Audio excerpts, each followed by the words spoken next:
UEFA champions লিগের উদ্বোধনী দিনে জয় দিয়ে শুরু করেছে স্প্যানিশ ক্লাব রিয়াল মাদ্রিদ। এদিন ম্যাচ জয়ের পাশাপাশি নতুন এক মাইলফলক স্পর্শ করেছে লস ব্লাঙ্কোসরা। আর জুভেন্টাস ও বরুসিয়া ডর্টমুন্ডের ম্যাচ ভেসেছে গোল বন্যায়। জয় পেয়েছে ইংলিশ জায়ান্ট আর্সেনালও। ইউএফএ চ্যাম্পিয়ন্স লিগের ইতিহাসে প্রথম ক্লাব হিসেবে 200 জয়ের মাইলফলক স্পর্শ করল রিয়াল মাদ্রিদ। সান্তিয়াগো বার্নাব্যুতে মার্সেইকে 2-1 গোলের ব্যবধানে হারানোর ম্যাচে পেনাল্টি থেকে 2 গোল করেছেন কিলিয়ান এমবাপ্পে।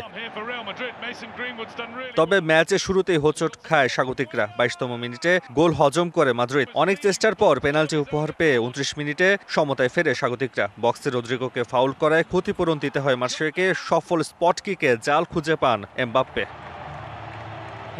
দু দলের আক্রমণ পাল্টা আক্রমণের মাঝে 71 মিনিটে দলকে বিপদে ফেলেন কারভাল। মার্শাল গোলরক্ষক জেরোনিমো রুল্লির সঙ্গে সংঘাতে জড়িয়ে লাল কার্ড দেখে মাঠ ছাড়েন এই ডিফেন্ডার। অবশ্য 10 জনের দলে পরিণত হলেও লড়াই থামায়নি রিয়াল।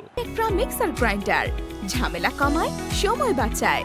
রদ্রিগোর বলদিনামা ভিনিসিয়াস ম্যাচের 78 মিনিটে পেনাল্টি এনে দেন রিয়ালকে। এবারও সফল স্পট কিক দেন কিলিয়ান এমবাপ্পে।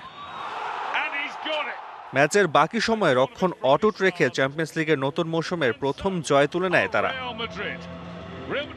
অন্য ম্যাচে নতুন এক রূপকথার জন্ম দিল জুভেন্টাস ও বরুসিয়া ডর্টমুন্ড। মাত্র 44 মিনিটের মধ্যে হয়েছে 8 গোল, সবকটি দ্বিতীয়ার্ধে। চ্যাম্পিয়ন্স লিগ ইতিহাসে এর আগে কোনো ম্যাচে বিরতির পর এত গোল হয়নি।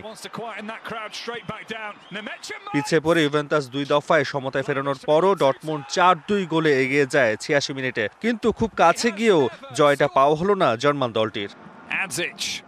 অন্যদিকে চ্যাম্পিয়ন্স লিগের আরেক ম্যাচে অ্যাটলেটিকোকে 2-0 গোলে হারিয়েছে আর্সেনাল। আর এই ম্যাচে বদলি নেমে জয়ের নায়ক বনে যান মার্টিনেল্লি ও ট্রোজার্ট। 71তম মিনিটে মাঠে নেমে কয়েক সেকেন্ডের মধ্যে আর্সেনালকে কাঙ্ক্ষিত গোল এনে দেন ব্রাজিলিয়ান ফরওয়ার্ড গ্যাব্রিয়েল মার্টিনেল্লি। ম্যাচের শেষ দিকে আবারও অ্যাসিস্ট করে গোল করালেন আরেক বদলি লিওনার্দো ট্রোজার্টকে দিয়ে। তাতে জয় দিয়ে চ্যাম্পিয়ন্স লিগের নতুন মৌসুম শুরু করে গানাররা।